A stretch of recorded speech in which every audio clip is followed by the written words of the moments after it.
연애가 궁금한 이야기 풍문으로 들었죠. 여러분들 한 주 동안 안녕하셨습니까? 안녕하세요. 네. 먼저 연예계를 떠들썩하게 한 금주의 핫 이슈부터 살펴보겠습니다.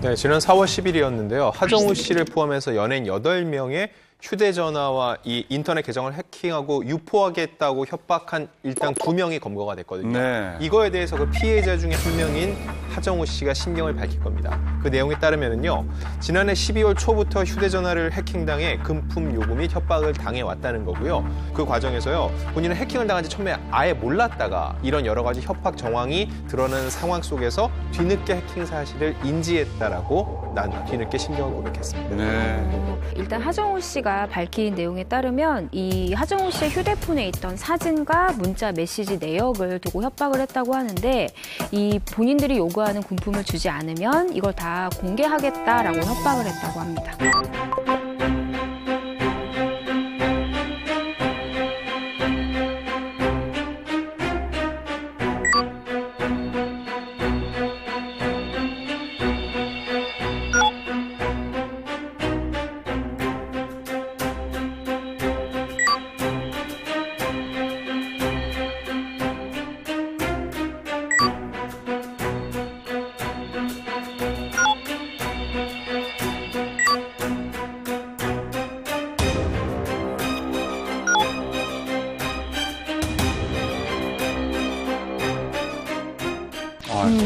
요즘 들은 뭐 이런 일들이 비일비재하잖아요. 점점 더 무서운 세상이 돼 가는 것 같은데, 사실 자기 휴대폰에 있는 뭐 사진이나 글, 이거 누가 주변 사람이 봐도 너무 뭐 기분 나쁜데, 모르는 사람이 그걸 나도 모르게 훔쳐서 봤다고 생각을 하면 이건 정말 화날 일인 것 같습니다. 그렇죠. 맞아요. 아니 근데 대체 무슨 사진이길래 해킹한 것도 모자라가지고 협박까지 한 거예요? 그렇죠. 예. 그러니까 지금 어떤 게 협박을 받았는지 경찰 측에서는 전혀 밝히고 있지 않은데, 하정우 씨 측에서 얘기를 해줬는데요. 이 전 여자친구와 같이 여행을 가서 찍은 사진이라고 해요. 이제 그 사진을 두고 협박을 한 건데, 정확하게 어떤 사진인지는 뭐 디테일하게 말할 필요가 없으니까 그냥 그 정도로만 얘기를 했는데, 사실 많은 분들이 이 사진이 어떤 내용이냐 궁금해 하시는데 그냥 정말 평범한 사진입니다. 근데 그거 가지고 협박을 했단 그렇지. 말이에요? 하고 여자친구와의 사진이라고 봐요. 네. 예. 근데 뭐 처음부터 사진을 보낸 건 아니에요. 일단 뭐 범인들이 일단 메시지를 먼저 보냈는데, 하정우 씨가 처음에 이게 뭐야 하면서 장난인 줄 알고 넘겼대요. 그러니까 범인 입장에서는 아무런 반응이 없으니까 더 악랄하게 이 전 여자친구 사진을 함께 보낸 거죠, 이게. 아니 전 여친이 만약에 같은 연예인이라면 이것도 뭐 그렇죠. 일이 커질 수 있으니까. 큰일이죠. 본의 아니게 상대방에게도 피해를 입힐 맞아요. 수가 있으니까 네, 더 네. 걱정이 심했겠네요. 저도 태국 여행 갔을 때 택시에서 맞아요. 휴대폰을 맞아. 놓고 왔는데 네.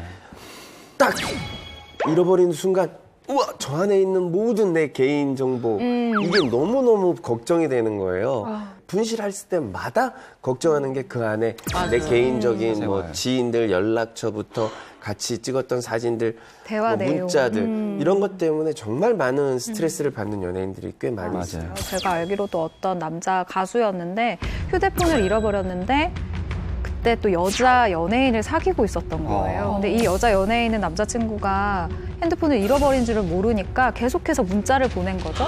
그런데 이걸 열 수는 없지만 앞에 그 당시만 해도 맞아요. 핸드폰에 어떤 내용인지 미리 뜨고, 보기. 네, 앞에 그 여자 연예인 이름이 뜨는 거예요. 그러니까 이걸 주운 사람은 이게 누구의 핸드폰이고 이 사람이 누구랑 사귀는구나를 바로 알게 된 거죠. 그래서 남자 그 소속사에 연락을 해가지고 그 당시 돈으로 2천만 원을 주지 않으면 내가 이걸 그대로 찍어서 언론사에 내가 주겠다, 이런 식으로 협박을 했었던 적이 있어요. 그래서 결과가 어떻게 됐어요? 제가 알기로는 이 소속사에서 돈을 맞춰주지 않자 그 협박을 하신 분 입장에서도 더 이상 일을 크게 만들고 싶지 않은 거예요. 그래서 그냥 휴대폰 돌려주고 끝난 걸로 알고 있어요. 연예인들이 범법행위란 게 아니고 그들의 사생활이 어떻게 맞아요. 돈을 뜯어내는 협박 그런 근거가 되는 거죠. 게다가 그걸로 돈을 받을 수 있다고 생각을 하고 지금 이 하정우 씨 사건도요.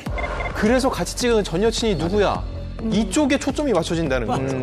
이거 이러면 안 되는데 사람 심리가 자꾸 그쪽으로 가다 보니까 누군가는 이걸 이용해서 이렇게 돈을 뜯어내려는 범법 행위를 저지르는 거죠. 네, 하정우 씨도 그러면 처음에 문자를 받았을 때는 장난인 줄 알고 넘길 수 있었을 텐데 본인의 사진을 보내면은 진짜 공포심으로 가득 찼을 것 같아요. 그래요. 하정우 씨는 어떻게 대처했나요? 그러니까 사실 처음에 메시지를 받고 장난으로 넘겼었던 것처럼 이 사진을 처음 받았을 때도 굉장히 뭐 담담한 제가 봤을 땐 척인 것 같아요. 그러니까 누구든지 사진을 받고도 그냥 놀라지 않을 수는 없을 것 같고 대담한 척 이런 걸로 협박하냐라고 오히려 범인에게 메시지를 보냈다고 합니다. 근데 그렇게 하기 쉽지 않았을 거예요. 그럼요. 하정우 씨는 또 그런 일이 있으면은 직접 이렇게 찾아서 그 남자를 딱 잡은 다음에 4885? 그렇지. 이렇게 할 것 같아야지. 약간 카리스마가 있으세요. 맞아. 하정우 씨가 이제 굉장히 계속해서 이제 협박이 오니까 너무 힘들었나 봐요. 트라우마가 있죠. 그래서 결국은 이제 하정우 씨가 참다 못해서 이제 신고를 합니다. 지난해 12월 5일 사이버 수사대에 이제 신고를 하는데 여기서 주목해야 할 점이 이 수사관이 이런 얘기를 해요.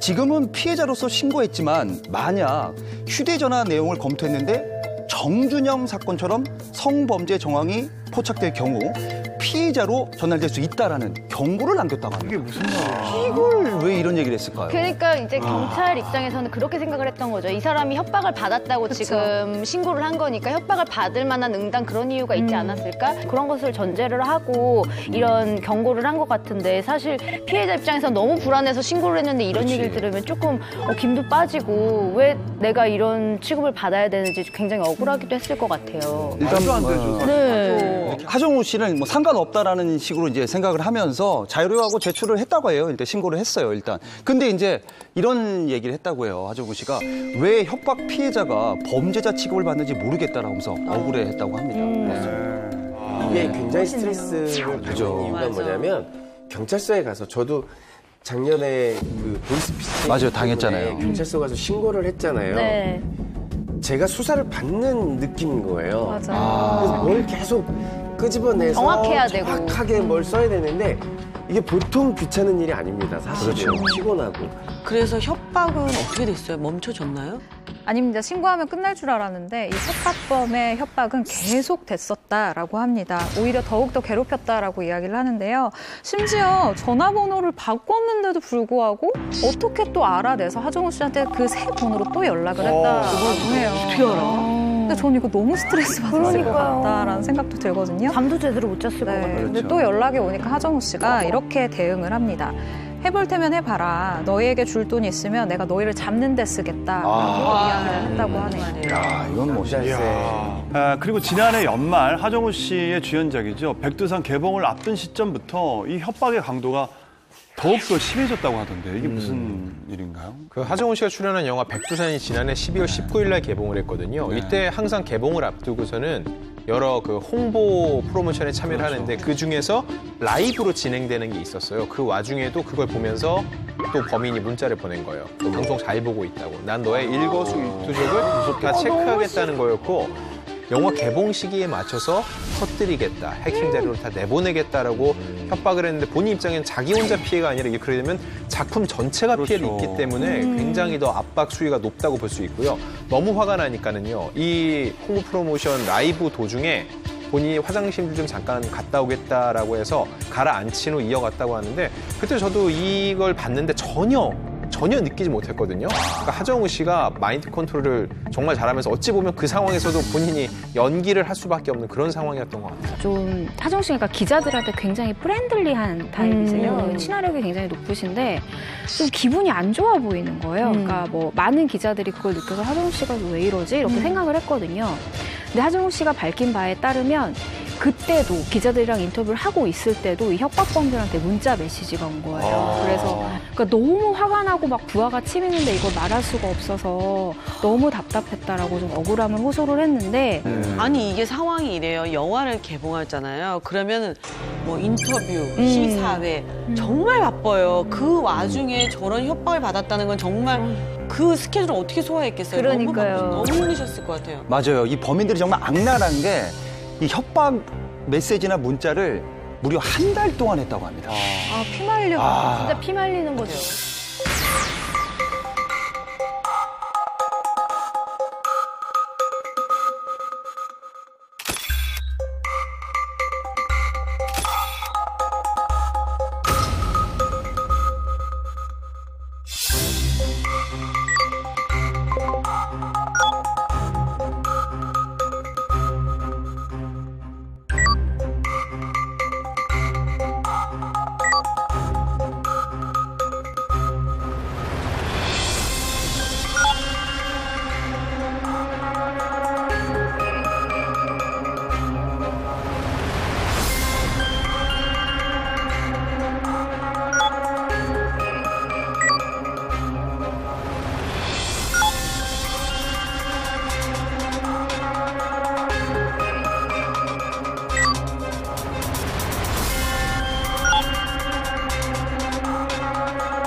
정말 지옥 같았던 한 달이었다라고 얘기를 하는데 지옥보다 더 힘들었을 거예요, 정말로. 네. 근데 아까 그 하정우 씨를 비롯한 유명 연예인 8명이라고 하셨잖아요.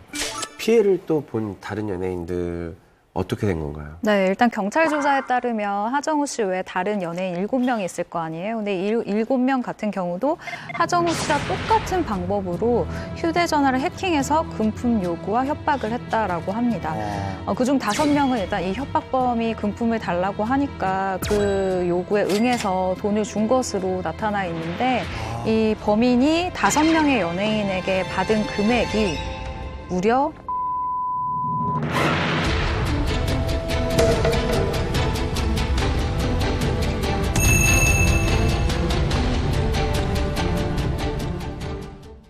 근데 아까 그 하정우 씨를 비롯한 유명 연예인 8명이라고 하셨잖아요. 피해를 또 본 다른 연예인들 어떻게 된 건가요? 네, 일단 경찰 조사에 따르면 하정우 씨 외에 다른 연예인 7명이 있을 거 아니에요. 근데 7명 같은 경우도 하정우 씨와 똑같은 방법으로 휴대전화를 해킹해서 금품 요구와 협박을 했다라고 합니다. 그중 5명은 일단 이 협박범이 금품을 달라고 하니까 그 요구에 응해서 돈을 준 것으로 나타나 있는데 이 범인이 5명의 연예인에게 받은 금액이 무려 6억 원.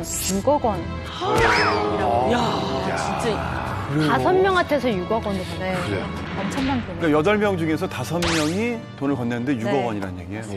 그러니까 유명 여가수 A와 B씨 같은 경우는 돈을 건넸습니다. A씨 같은 경우는 가장 큰 피해 액수인데 3억 원을 건넸고요. B씨 같은 경우는 1억 원을 건넸고 또 보이그룹 멤버 A군 같은 경우도 1억 원을 건넸고요. 또 다른 연예인 2명도 수천만 원 정도를 보냈는데 지금 이분들은 실명이 안 알려졌죠. 왜냐하면은 액수를 돈을 건넸으니까. 건넸으니까. 저 같으면 그러면 안 되지만 차라리 범죄자한테 돈을 주고서라도 이 상황을 그냥 막 빨리 끝내고 싶은, 모면하고 싶은 그러면 안 돼. 생각도 들었을 것 같아요. 마음이 너무 약해져서 그러면 안 스트레스 돼. 받고 막 너무 일에 지장을 받는. 근데 한 번 건네게 되면 그 사람들이 계속 가는 그걸 거죠. 빌미로 계속해서 맞아.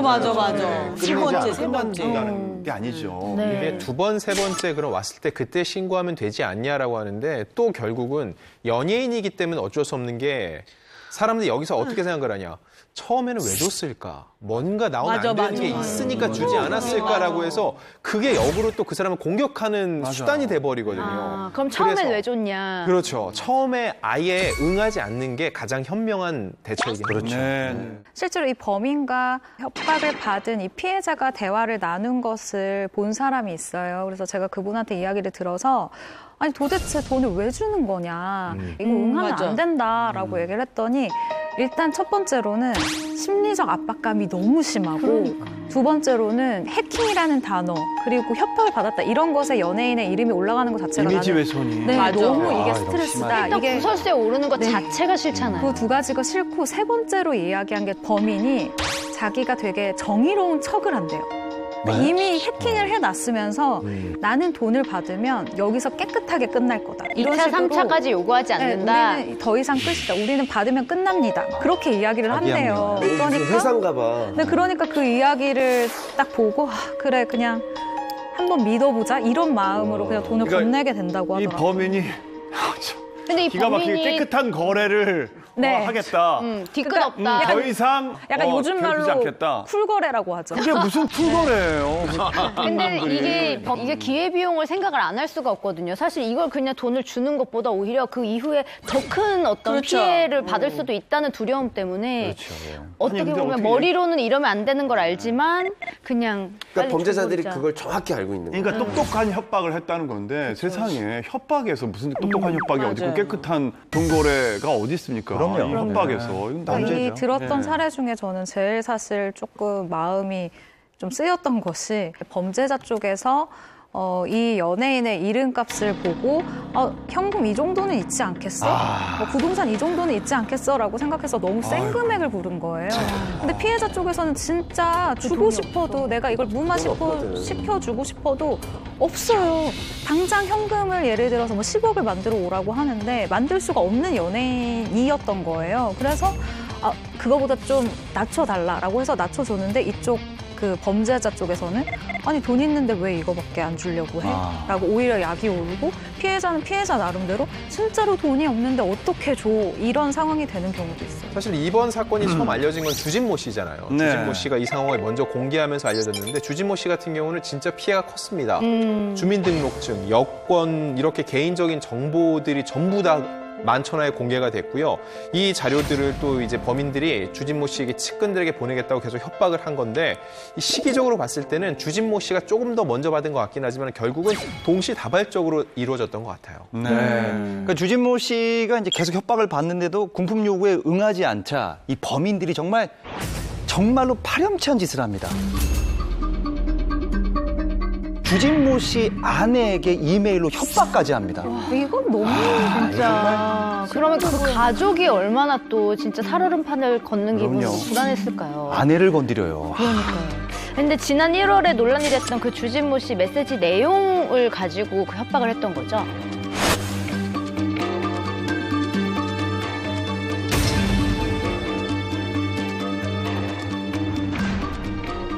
네, 맞습니다. 지난 1월 10일 한 온라인 커뮤니티에 주진모 씨의 개인 메신저 단체 채팅방 내용이라면서 캡처본이 막 올라오기 시작해요. 그런데 이 온라인 커뮤니티에 올라오기 며칠 전에 저는 이 메일을 받은 적이 있었고 그리고 채팅 내용을 확인했을 때 저는 이게 법적으로 걸리는 내용이 없다라고 저는 판단을 했었어요. 그래서 기사화를 시키지 않은 부분도 있고요.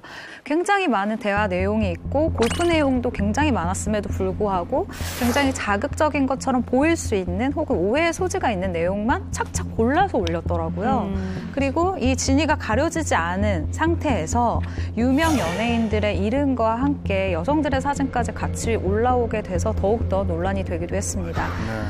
계속해서 사실은 이렇게 논란이 되자 주진모 씨 소속사에서 먼저 공식 입장을 내게 되는데 사생활이 담긴 휴대전화가 해킹됐으며 이를 빌미로 금품 요구 협박을 받았다라고 피해 사실을 알렸습니다. 사실 그 메일을 기자들한테 다 보냈잖아요. 그런데 지금 주진모 씨는 실명으로 밝혔지만 그 주진모 씨와 함께 대화를 나눴던 남자 배우의 이름은 가려져 있어요. 그런데 여기서 모자이크를 처리하지 않은 분들이 이 그 많은 문자 메시지에 올라와 있던 일반인 여성분들의 비연예인에 가까운 여성분들의 사진이거든요. 근데 그분들은 정말 모자이크 처리를 하나도 하지 않고 보냈어요. 이거는 이 협박범들이 그 사람들의 인권과 피해에 대해서는 관심도 없었다라는 거거든요. 그렇죠. 그분들은 지금 호소조차 하지 못하고 있기 때문에 그분들의 심적 고통도 굉장할 것으로 보이고요. 일단 주진모 씨가 변호사 측을 통해서 입장을 밝혔는데 루머처럼 이성의 신체 사진을 몰래 촬영해 유포하는 부도덕한 짓을 저지르지 않았다. 본의 아니게 대화 내용이 유출되면서 언급된 여성분들에게 고개 숙여 죄송하다고 말하고 싶다라고 얘기했습니다. 이 말씀을 드려야 될 것 같아요. 왜 주진모만 공개가 됐지?를 놓고 봤을 때 주진모 씨 측은 처음부터 금전 거래, 그런 금전을 달라는 협박에 응하지 않겠다라고 되게 단호하게 대처를 했어요. 그러니까 그들 입장에서는 이쪽은 정말 안 줄 것 같으니까 여기를 이렇게 공개함으로써 다른 쪽을 받아낼 수 있을 그렇죠. 것이다. 봐라, 이렇게 파장이 크지 않냐. 너희도 이렇게 만들고 싶지 않으면 돈을 달라. 라고 본보기식으로. 주진모 씨를 희생양을 세운 거죠. 네. 제가 생각할 때는 협박이 들어간 시기는 하정우 씨, 주진모 씨가 아마 비슷할 거예요. 작년 연말 정도로 저는 추정이 되고 두 사람의 대응하는 방식을 보고 조금 더 자기들이 파고들기 쉬운 상대가 주진모 씨다라고 판단을 한 것 같아요. 그러니까 예를 들면 하정우 씨는 아직 결혼도 하지 않았고 하정우 씨 개인 신상에 대한 부분만 해킹이 되어 있는 상태인데 주진모 씨 같은 경우는 주진모 씨 외에 이제 결혼한 부인과 부인 쪽의 가족들까지 모두 다 뭐 주민번호라든가 주소라든가 이런 게 다 해킹이 된 상황이잖아요. 그렇기 때문에 자기들이 주진모 씨를 좀 더 약점이 많은 사람으로 판단하지 않았을까라는 생각이 들어요. 범인의 협박에 응하지 않은 또 한 분, 최현석 셰프는 지난해 연말 협박을 당한 배우 하정우 씨와 주진모 씨보다 1년 먼저 협박을 받기 시작했다고 얘기를 했는데요. 어떻게 된 일인가요? 네. 최현석 셰프 같은 경우는 2018년 8월에 해킹을 당했고요. 그 안에 가족들의 연락처나 그런 신상 정보까지 다 담겨 있어서 2차 피해가 우려됐던 거죠. 그래서 굉장히 일찌감치 경찰에 수사를 의뢰했거든요. 그랬더니 이 범인들이 본인들의 그런 거래에 응하지 않으니까 해외 사이트에 최현석 셰프와 관련된 정보를 유출을 시킨 겁니다. 협박을 한 범인들에게 단죄를 처벌을 강력한 처벌을 하는 모습이 보여져야 된다고 생각합니다. 네. 근데 이번에 이제 그 엠번방 사건 때문에 네. 어떤 그런 온라인으로 벌어진 어떤 범죄들에 대해서 굉장히 형량이 높아질 것 같은 맞아요. 그런 생각인데 새로운 국회가 이제 만들어지니까 이런 면에 있는 법도 제대로 좀 만들어졌으면 좋겠다라는 네. 피해자가 더 큰 피해를 입게 되는 상황이잖아요. 네. 법의 문제가 아닌 것 같아요. 왜냐면은 그들은 당연히 처벌을 받아야 되는데 더 처벌을 받아야 되는데 중요한 건 하정우, 주진모, 최현석 씨 같은 경우는 특히 주진모 씨 같은 경우는 이게 공개되는 와중에서 좀 실망스러운 내용들이 있었다라고 하지만 적어도 그들은 범죄 피해자잖아요. 그러면은 그들의 피해 사실에 대해서 먼저 얘기를 해야 되는데 실망스럽다, 뭔가 있으니까 그랬겠지라는 사람들의 인식이 더 중요한 것 같아요. 예. 왜냐면 아무리 그들 가해자들에게 형량을 세게 줘도 피해자들에게 주는 그 시선이 남아있으면 피해는 고스란히 남아있거든요. 결국은 보세요. 또 다른 이런 가해자가 나타나서 범죄자가 나타나서 그때 그 사건 보셨죠? 돈 안 준 사람들 어떻게 됐죠? 그들 어떻게 됐습니까? 활동 제대로 못하고 피해 크잖아요. 그러니까 주고 끝내시죠. 이런 식으로 심리게임을 또 걸어올 수 있다는 얘기죠. 근데 그 얘기 들어보면 맞는 얘기예요. 현재 상황을 봤을 때는 인기가 높은 연예인일수록 제인 씨 말씀대로 기회비용을 따져서 주는 게 낫겠다라는 이렇게 잘못된 판단을 할 수 있다는 거죠. 그 당시에 돈을 건넸던 연예인들에 대해서는 기자님들도 전혀 진짜 범인이 이거를 공개 전혀 안 하고 기자들도 덮었어요. 몰라요. 진짜로. 왜냐면은 만약에 돈을 건넸는데 요만큼이라도 나왔다. 그럼 그때부터는 그 아무도 돈을 안 줍니다. 왜냐? 그렇죠. 돈 줘봤자 결국 공개해라는 게 퍼지면은 그때 누구도 돈을 주지 않는다는 걸 알기 때문에 돈 준 사람들에 대한 절대적으로 자료를 다 없애버렸다는 거예요. 그러니까 실제로 당시에 범죄자들이 어떤 식으로 이 피해자에게 이야기를 했냐면 그러니까 피해자 중에 돈을 준 사람에게 메시지로 이렇게 이야기를 합니다. 내가 너의 자료를 원본을 담은 그 파일 저장 공간을 알려줄 테니 네가 들어가서 네가 지워라 라고 이야기해요. 약간 그런 것도 다 심리를 이용한 거네요. 근데 정말 저는 이것도 다 깨끗하게 심리전이라고 생각해요. 근데 더 소름 돋는 거는 그 해킹 사건 범인이 모두 다 검거된 게 아니라면서요. 아직도요? 네, 지난 4월 7일에 범인 2명이 공갈 및 정보통신망법 위반 혐의로 검거돼서 재판에 넘겨졌습니다. 이 범행을 지휘한 주범은 사실 아직 잡히지 않은 상태예요. 네, 중국에 있는 이 용의자의 신원은 다행히 파악을 한 상태라 중국 현지에 공조를 요청한 상황이라고 합니다. 다행입니다. 이런 경우에 범인들이 처벌을 어느 정도까지 받게 되는지 궁금하거든요. 예. 일단 협박범들이 어떤 혐의를 받는지는 지금 경찰 측에서 공식적으로 밝힌 것은 없는데요. 이거를 뭐 법률적으로 검토해보면 여러 가지 혐의를 적용할 수가 있는데 그중 하나가 비밀 침해죄라는 게 있습니다. 이게 만약에 적용이 되면 형법상 3년 이하의 징역 또는 500만 원 이하의 벌금형이 예상이 되고요. 해킹한 정황이 포착된다면 이거는 뭐 팩트니까 당연한 것이죠. 정보통신망 이용 촉진 및 정보보호 등에 관한 법률 위반으로 5년 이하의 징역 또는 5천만 원 이하의 벌금을 물게 됩니다. 여기에 또 공갈죄까지 적용할 수가 있는데요. 이럴 경우에는 10년 이하의 징역 또는 2천만 원 이하의 벌금형을 물게 됩니다. 너무 적은 거 아닌가 그러니까요. 싶은데. 지금 받은 돈이 몇 억인데. 몇 억 뜯어내놓고 벌금 뭐 500만 원 낸다 그러면 내고 말지 이런 생각으로 범죄 좀 이런 저지를 것까지 다 생각할 수도 있는 것 같아요.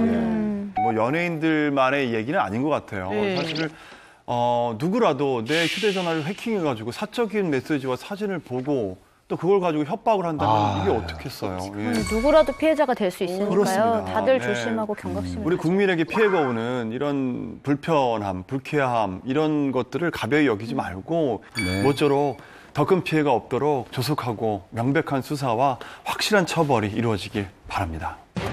스타들의 부동산이 처음 수면 위로 떠오른 지난 4월 5일. 홍콩의 한 언론에서 송중기 씨 소유의 이태원 단독주택이 2월 말부터 철거 중이라는 사실을 보도하면서부터 최초 보도한 언론에 따르면 이 주택은 지난 2017년 송중기 씨와 송혜교 씨가 결혼할 당시 신혼집으로 알려졌던 곳으로 송중기 씨는 이 주택을 철거하고 지하 3층, 지상 2층 규모의 단독주택으로 재건축 중이라고 보도했는데요. 철거 이유를 두고 의견이 분분해지던 바로 다음 날. 이번엔 송혜교 씨의 부동산 관련 기사가 연예인 뉴스 메인을 장식했습니다. 송혜교 씨가 자신이 소유한 서울 삼성동 소재 단독주택을 82억 원에 매매로 내놓았다는 것. 여기에 부동산 업자들의 실거래가보다 낮은 82억 원의 매물을 내놓은 것은 금매 수준이라는 의견까지 덧붙여지며 하루 차이로 전해진 송중기 씨와 송혜교 씨의 서로 다른 부동산 관련 이슈를 두고 과거를 잊고 새 출발을 하기 위해 준비하는 것 아니냐, 자금난에 시달려 결국 아끼던 주택까지 내놓은 것 아니냐는 등 여러 가지 의혹들이 제기되고 있는데요. 그 진실, 풍문 비하인드에서 지금부터 낱낱이 밝혀드립니다. 자, 4월 5일과 6일 연달아서 배우 송중기 씨와 송혜교 씨의 각기 다른 부동산 관련 소식이 전해지면서 대중의 관심이 집중되는데요. 먼저 보도된 송중기 씨의 부동산부터 자세한 상황 알아볼까요? 이제 재건축을 한다는 이 송중기 씨의 부동산은 서울시 이태원동에 위치를 하고 있고요. 규모는 약 602제곱미터. 이렇게 하면 잘 와닿지 않죠? 182평 정도 됩니다. 182평 정도 돼요. 예. 네, 지하 1층, 지상 2층 규모인데요.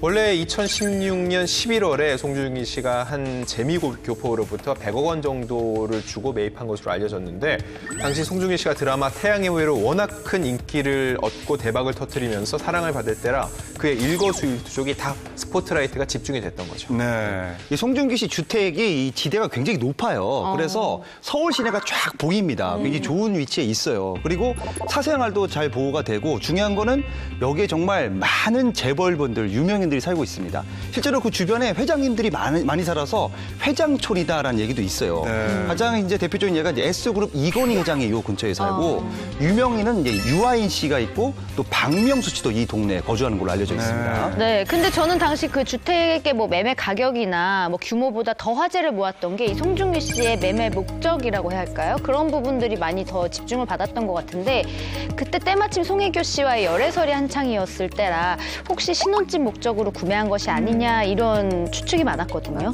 네, 맞아요. 두 사람의 이 열애설이 불거졌던 게 2016년 3월이고 이태원 단독주택을 매매를 했던 게 이제 2016년 11월인데 두 사람이 열애설이 났을 때마다 사실이 아니다라고 밝혔잖아요.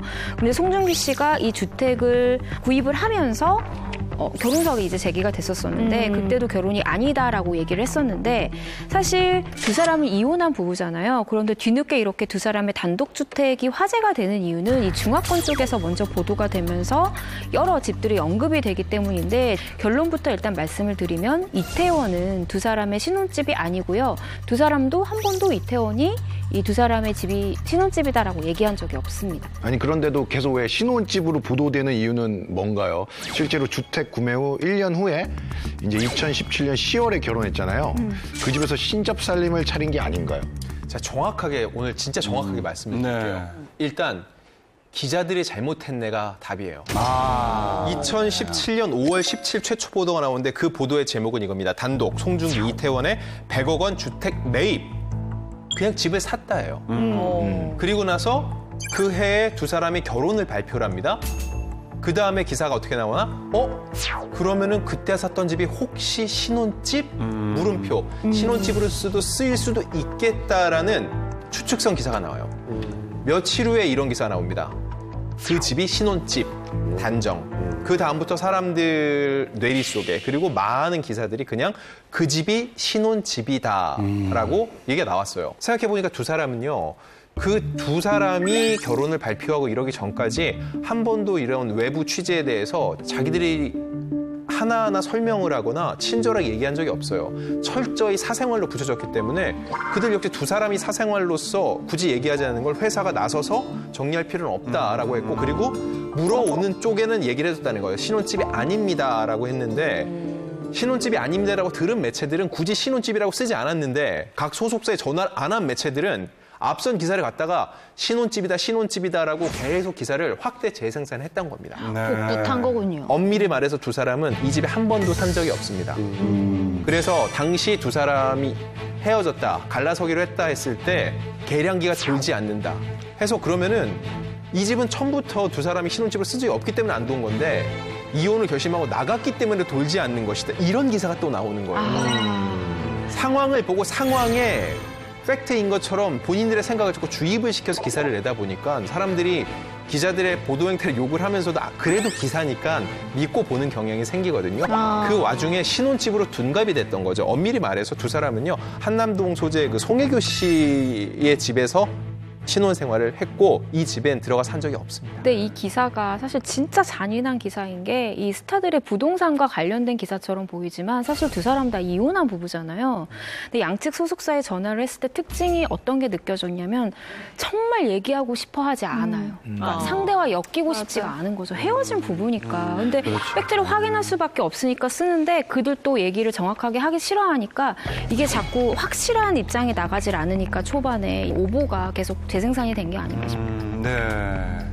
자, 중국 언론에서 최초 보도된 신혼집이란 내용은 결과적으로 오보였다는 건데요. 이에 대해서 송중기 씨 소속사 측에서도 공식 입장을 발표했다고요. 네, 신혼집, 철거, 재건축 이런 기사가 처음 보도됐을 때 송중기 씨 측에서는 배우의 사생활이라서 알 수가 없다, 확인할 수 없다라고 입장을 밝혔는데요. 그러다가 점점 이 신혼집이라는 워딩에 초점이 맞춰지고 관심이 폭발하기 시작하니까 소속사 측에서도 이걸 그냥 가만히 놔둘 수는 없는 상황이 된 거예요. 그래서 4월 7일에 입장을 내게 됩니다. 해당 건물은 신혼집으로 사용했던 집이 아닌 개인 소유의 건축물이며 그동안 건축물에 대한 재건축 허가가 안 났다가 몇 년간 구청에 건축 허가를 받으러 다녔던 주택인데 최근에서야 재건축 허가가 나서 철거에 들어가는 것이다라고 아주 명확하게 설명을 딱 합니다. 네. 이 소속사 측에서는 결국 공식 입장을 발표할 수밖에 없었을 것 같아요. 왜냐하면 사실 연애도 그렇고 결혼도 그렇고 스타들이 이렇게 한번 뭔가 엮이면은 기사들이 자꾸 그런 식으로 이렇게 짜여져서 나오는 경우가 있다 보니까 조금 답답하고 억울한 면도 있었을 것 같아요. 오보 때문에 한간에는 송중기 씨의 이 재건축이 과거를 잊고 새로운 출발을 하기 위한 것이 아니냐 이렇게 거의 소설에 가깝게 많이 나왔거든요. 이 송중기 씨 주택이 알고 보니까 15년이 됐다고 해요. 그러니까 낡아서 철거를 하고 재건축을 하는 것이고 지난 2월부터 이미 철거에 들어섰고요. 그러니까 이 해프닝은 중국발 보도에서 정말 뒷북을 쳐서 우리나라 매체들도 이제 뒷북을 친 케이스라고 볼 수가 있고 그 자리에 지하 3층, 지상 2층 규모의 단독 주택으로 리모델링 될 예정이라고 하고 완공은 2021년 6월에 된다고 합니다. 아니 근데 어떤 목적으로 짓는지는 모르겠지만 소유자는 일단 송중기 씨가 맞는 거잖아요. 네. 그죠? 근데 송중기 씨의 부동산이 이태원에만 있는 게 아니라면서요. 여러 군데 소유하고 있다고 하시던데. 아, 맞습니다. 예. 송중기 씨가 여러 군데의 부동산이 있어요. 일단 여기 이태원 쪽에 단독 단독주택 100억으로 일단 추정이 되고요. 그리고 이제 부모님이 살고 계신 걸로 지금 추정이 됩니다. 반포동에 위치한 25억 상당의 고급 빌라가 또 있습니다. 그리고 또 해외에도 부동산이 있더라고요. 지난해 12월에 하와이 호놀룰루의 이제 에이런 모아나 비치 지역에 위치한 콘도를 228만 달러, 우리나라 돈으로 약 27억 7천만 원에 매입을 했다고 전해지고 있습니다. 그 하와이를 저도 좀 몇 번 가봤는데 갈 때마다 이제 그런 생각을 하게 되더라고요. 예. 한 3번 정도 갔는데 가는 이유가 갈 때마다 내가 돈이 있다면 여기다가 내 휴식처를 좀 사놓고 쉴 때마다 여기 와서 좀 쉬고 싶다 이런 생각을 했는데 아직까지 그런 돈을 못 벌어서 저는 못 샀는데 송중기 씨는 좀 그런 용도로 사지 않았을까 생각을 해봅니다. 알려진 바로는 송중기 씨도 정말 휴식, 힐링 차원에서 구입했다고 하는데 이상준 씨가 못 번 돈을 송중기 씨는 버셨기 때문에 그게 가능했던 하지만 송중기 씨랑 저랑 생각이 같았던 게 너무 중요한 포인트인 것 같아요. 거기를 사고 싶었는데. 하와이에서 휴식을 하고 싶었다는 그 생각이 근데 사실 제가 봤을 땐 스타들이 하와이에 뭐 집을 사거나 콘도를 사거나 하는 거는 그냥 다 비슷한 이유인 것 같아요. 일단 한국보다 그리고 아시아권보다 사람들의 눈을 의식하지 않아도 된다라는 거, 그리고 교포가 많은 미국보다도 사실은 하와이가 훨씬 더 편할 것이라는 걸 우리가 알 수가 있고, 그리고 하와이에도 한국 사람 많잖아라고 얘기를 한다면 사실 하와이 같은 경우는 관광객이 밀집돼 있는 동네만 아니라면 그냥 정말 그냥 동네 사람들이 사는 곳, 그리고 흔히 말하는 그런 부촌에 들어가면 관광객들이 그 사람들이 사는 동네까지 들어가서 관광을 하지 않잖아요. 오히려 그곳이 더 요새처럼 자기들만의 공간으로 쓸 수 있다는 아주 큰 장점이 있어요. 말하자면 별장 같은 거네요. 맞아요. 그리고 쇼핑센터라던가 뭐 골프라던가 이런 것을 그러니까 뭔가 좀 휴식을 취하기에도 사실은 다른 아시아권이나 미주보다는 좀 더 편하다라는 특장점이 있고요. 그리고 이곳에 이제 집을 알아보러 갔었던 한 연예인의 말에 의하면 하와이는 도시와 자연이 함께 한 군데 있는 곳이기 때문에 도시를 좋아하는 사람도 자연을 좋아하는 사람도 모두의 기호에 맞출 수 있다라고 얘기를 하더라고요. 하정우 씨가 하와이 예찬론자예요. 네네. 저한테도 하와이가 왜 좋은지를 되게 많이 얘기를 하셨었는데 저도 신혼여행 포함해서 2번 갔었는데 너무 좋더라고요. 뭐가 좋냐고 물어보면 환경 자체가 좋아요. 그냥 거기에 있으면은 건강해지는 느낌? 그래서 하정우 씨와 친분이 있는 뭐 주지훈 씨라든지 이런 분들도 굉장히 하와이에 대한 관심이 높은 편이고요. 아예 이민을 간 분도 계시잖아요. 추성훈 씨. 추성훈 씨도 참 좋아해서 2016년에 하와이 홍보대사까지 맡았고 지금은 딸 추사랑 양의 교육까지 다 고려를 해서 현재 하와이에서 생활을 하고 있습니다. 그래서 예전에는 한 남자 스타 같은 경우는 그 소개팅 자체를 아예 하와이에서 했어요. 그러니까 한국에서 하면은 너무 소문도 많이 나고 뭐 식당을 가든 어딜 가든 너무 보는 눈이 많은 거예요. 그런데 하와이 가서 소개팅을 했다고요? 근데 처음 만나는 분을 자기 집으로 오세요라고 할 수도 없잖아요. 하와이에 그러니까 오세요가 더 심한 거 아니에요?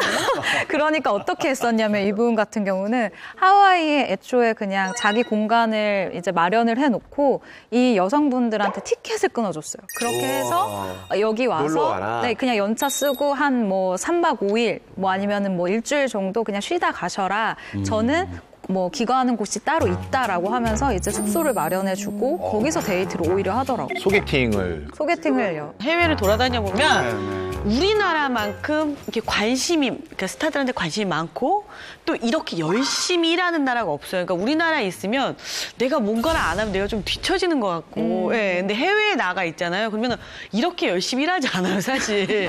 예. 되게 여유롭게 있고 하와이에 있든 뭐 어디 중국 어디에 있든 그날 하루에 한 가지 일만 처리하면 할 일 다 했다고 생각하거든요. 우리나라는 그거에 막 쫓아가다 보면 여기 이 땅에 있으면 이상하게 바빠지고 그런 게 있어요. 그러니까 일어나잖아요. 경쟁해야 될 것 같고. 그래야 되고 맞아. 또 이제 또 스타들의 관심도 워낙 많고 높다 보니까 여기 있으면 약간 그런 나도 같이 딸려가는 그런 게 있는데 해외 나가면 이제 같이 이렇게 발 맞춰서 나도 같이 이렇게 릴렉스 되는 그런 느낌이 있어서 아마 연예인분들이나 스타들이 좋아할 것 같아요. 송중기 씨 소유의 단독주택 철거 및 재건축 관련 소식이 보도된 바로 다음 날 송혜교 씨의 부동산 관련 소식이 또 전해졌습니다. 겹쳐서요. 어떤 내용이었죠? 네, 지난 4월 6일이었죠. 송혜교 씨가 서울 강남구 삼성동 H주택단지 내에 있는 이 단독주택을 82억 원의 매물로 내놨다라는 이런 기사가 나왔습니다.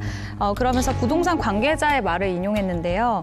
이 단독주택을 82억 원의 매물로 내놓은 것은 평당 가격이 약 6천만 원이 안 되는 가격이다.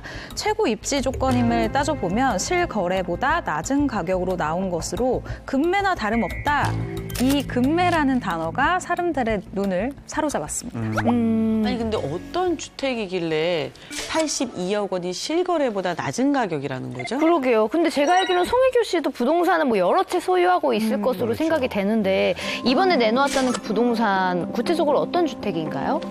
네, 먼저 송혜교 씨의 부동산 재산을 살펴보면은 지금 기사에는 삼성동에만 3채의 가구를 소유하고 있다라고 했잖아요. 근데 그중에 A 빌라 같은 경우는 이미 매각을 했습니다. 또 A 빌라는 이웃사촌이 손예진 씨인 걸로 알려져서 유명했고, 그러니까 결과적으로 현재 삼성동에 2채의 부동산만 소유를 하고 있는데 삼성동에 H주택단지라는 곳이 있어요. 100억 원 이상의 주택도 많고 정말 상류층들만 사는 곳이거든요. 근데 여기에 2채가 있는데 한 채 같은 경우는 2004년 50억 원에 매입을 했고요. 다른 한 채는 지난 2016년 어머니 명의로 91억 5천만 원에 매입을 했습니다. 그런데 이 91억 원짜리 집은 전 주인이 기재학의 회장이었습니다. 그러니까 정말로 부자들만 살 수 있는 집이고요. 지금 현재 매물로 나온 집은 2004년 50억에 매입했던 주택입니다. 근데 이 매물로 나온 이 단독주택의 전 주인이 굉장히 유명하신 분이에요. 이분이 바로 이제 그 심혜라 차인표 씨 부부거든요. 이제 이때 이제 매입한 주택인데 지하 1층에 지상 2층 규모의 고급 주택으로 좀 알려져 있습니다.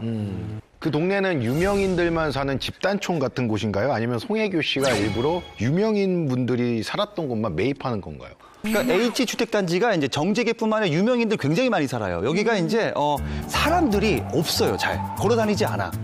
제가 실제로 몇 번 가봤잖아요. 사람들이 안 걸어다녀 여기 골목길을. 왜 안 걸지? 대부분 차로 다니고 사람이 없어요. 그만큼 이제 사생활 보호가 굉장히 대단하고 CCTV가 굉장히 많습니다. 여기. 가보셨나요? 가봤어요. 여기. 왜 갔죠? 무슨 일 때문에? 저도 좀 부자의 기운을 느끼고 싶어서 가봤는데 어쨌든 사람이 걸어다니면 진짜 저 하나 있더라고요. 진짜. 정말로. 휑합니다.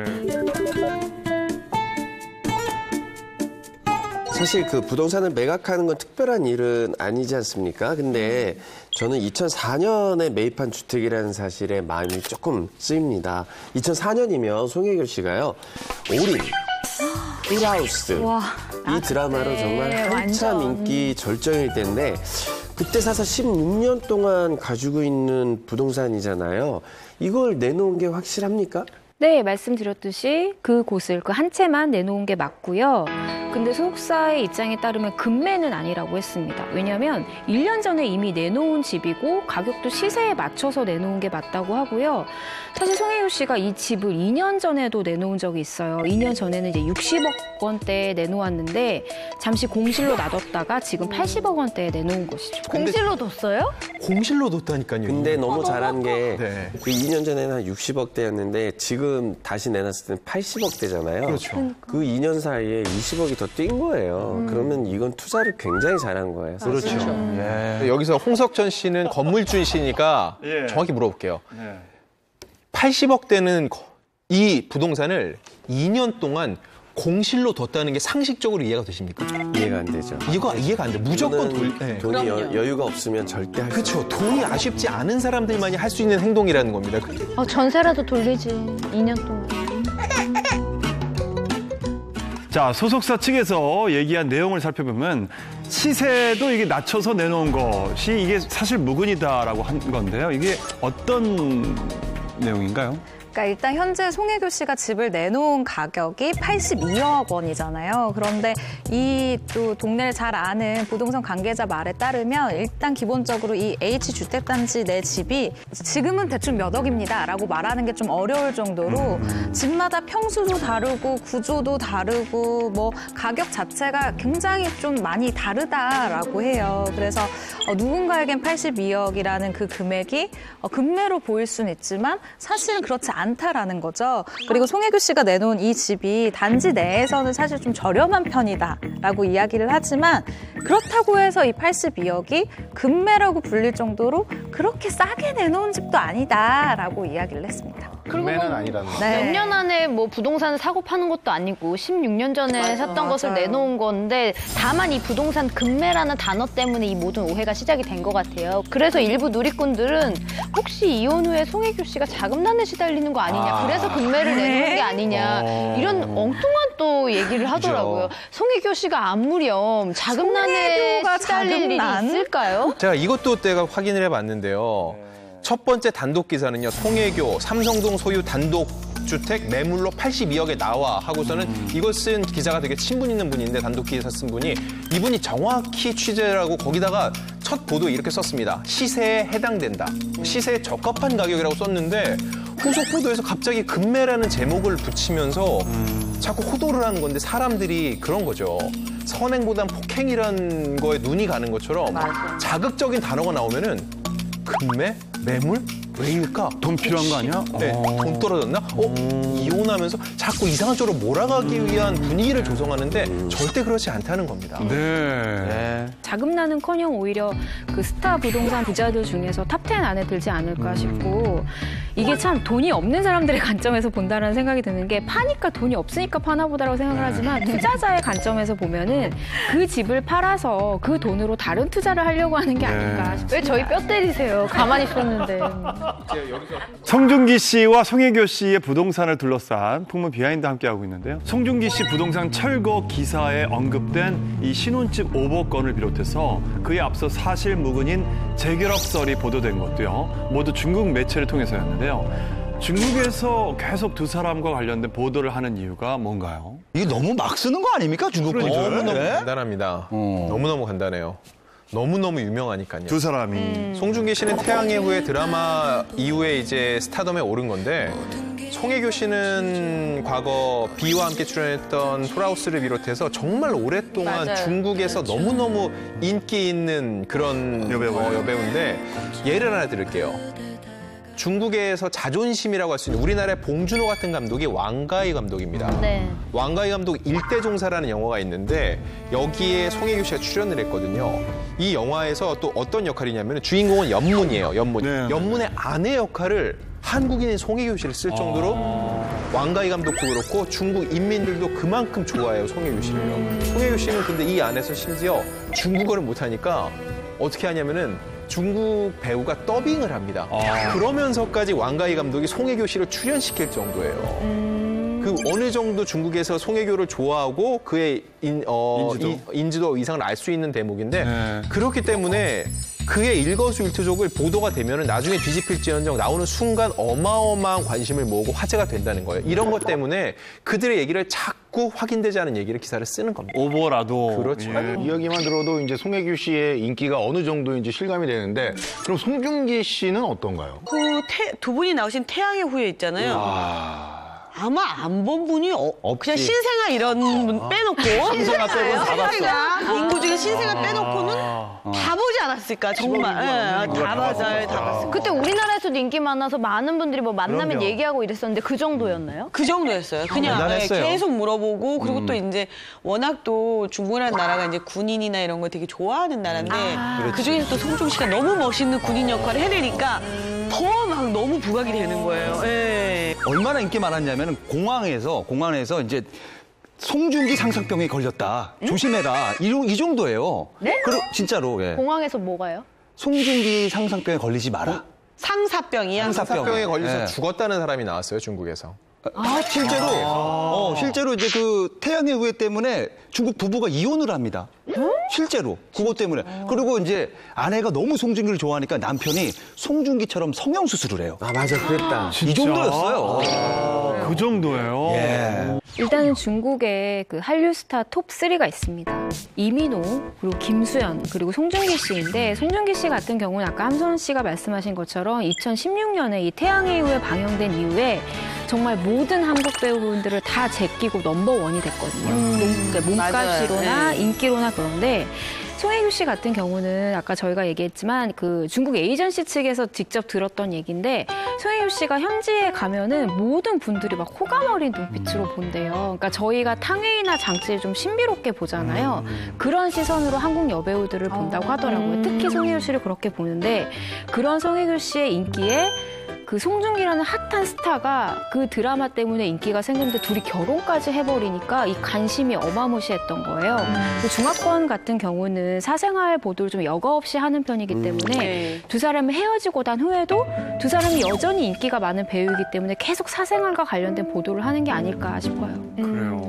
한국에서 이제 유시진 아리가 엄청났잖아요. 중국도 역시 유시진 아리가 엄청났습니다. 예. 그리고 태양의 후예가 사전 제작을 해서 이 중국과 동시에 방영이 됐어요. 네. 그래서 이제 태양의 후예 16부작인데 요거 한번 대략 어느 정도 봤을까 중국에서 보니까 대략 회당 1억 뷰 이상을 기록을 했어요. 그래서 이 드라마가 종영됐을 때 무려 26억 뷰를 달성을 합니다.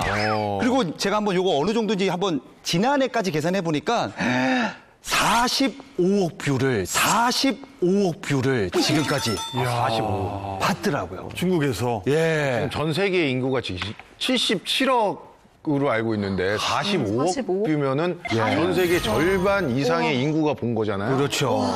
전 세계 절반 이상의 인구가 봤으면은 그렇죠. 이 정도의 그 출연료는 어떻게 되는 겁니까? 엄밀히 말해서 송중기 씨가요. 중국 작품, 영화나 드라마에 출연한 적이 없기 때문에 공식화된 출연료는 없어요. 다만 CF 출연료를 통해서 미루어 짐작할 수 있는데 그때 인기가 한창 많을 때 한 중국 화장품 광고에 출연했는데 여기에 장쯔이도 출연할 정도로 유명한 화장품이었거든요.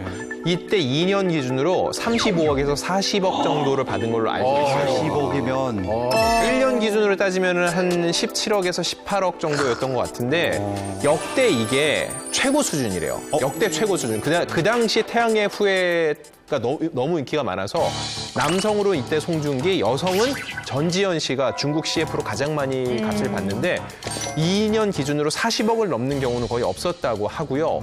그래도 우리나라가 톱스타들의 출연료가 CF 출연료가 편당 1년 기준 한 10억 정도인 거를 봤을 때 못해도 2배 이상은 된다고 볼 수 있죠. 그런데 송혜교 씨는 작품을 안 해도 꾸준한 것 같아요. 그 인기나 출연료가. 그게 어떻습니까? 예. 이제 함소원 씨 앞에서 제가 이런 얘기 하는 게 어떨지 모르겠지만은 중국은 기간에 많이 보더라고요. 한 번 인기가 왔을 때 확 와서 돈 벌어가는 게 아니라 얼마나 우리 시장에서 장기간 작품을 해왔고 그리고 실제로 중국 작품을 출연을 했는지 제가 볼 때 현재 가장 장기간 동안 인기가 높은 사람은 이민호 씨라고 봐요. 왜냐? 이민호 씨의 중국 제일 유명한 SNS 웨이땡의 팔로워가 몇 명 정도 될 것 같아요? 억명이에요. 만 명? 10만 명? 한 3천만 명 정도 되거든요. 3천? 이게 우리나라 연예인 중에 최고 수준이에요. 근데 그만큼 뭐냐면 이민호 씨는 대신 현지 작품, 영화에도 출연을 하고 현지 작품을 많이 했기 때문에 본인들이 받은 사랑을 중국 현지에 푼다는 느낌을 받는다는 거예요, 중국인들이. 근데 정작 사랑을 그만큼 줬는데 중국 작품은 하지 않고 CF만 찍는다거나 돈만 벌어가는 모양새가 되면은 또 사랑이 식는데요. 근데 송혜교 씨는 풀하우스부터 지금까지 해서 거의 25년 정도를 중국 시장에서 끊임없이 소통을 하면서 심지어 이혼 이후에 송혜교 씨가 처음 등장한 것도 중국 하이난의 프로모션이었어요. 그때 중국 매체가 엄청 모여가지고 전혀 변함없이 여전히 아름다운 송혜교라는 기사를 엄청나게 쏟아냈거든요. 그만큼 송혜교 씨에 대해서 그들이 갖는 사랑과 위상은 남다릅니다. 네, 실제로 중국에서 송혜교 씨가 인기가 얼마나 많냐면요. 여러분 중국에서 인기가 있는 여배우인데 그 중국 송혜교로 불리는 장우기 씨 혹시 아세요? 네, 알죠. 봤어요. 아니, 그분이 원래 송혜교 씨 닮은 꼴로 유명하신 분이에요. 아, 그래요? 네. 자, 모르시는 분들도 있으니까 얼마나 닮았나 한번 같이 보실까요? 진짜 닮았네요.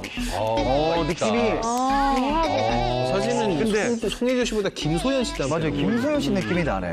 그분도 그러면 그걸로 뜨기 시작해서 지금은 되게 유명하신가요? 유명하죠, 중국에서. 영화 많이 출연했어요. 예. 주성치 영화도 출연했고. 예.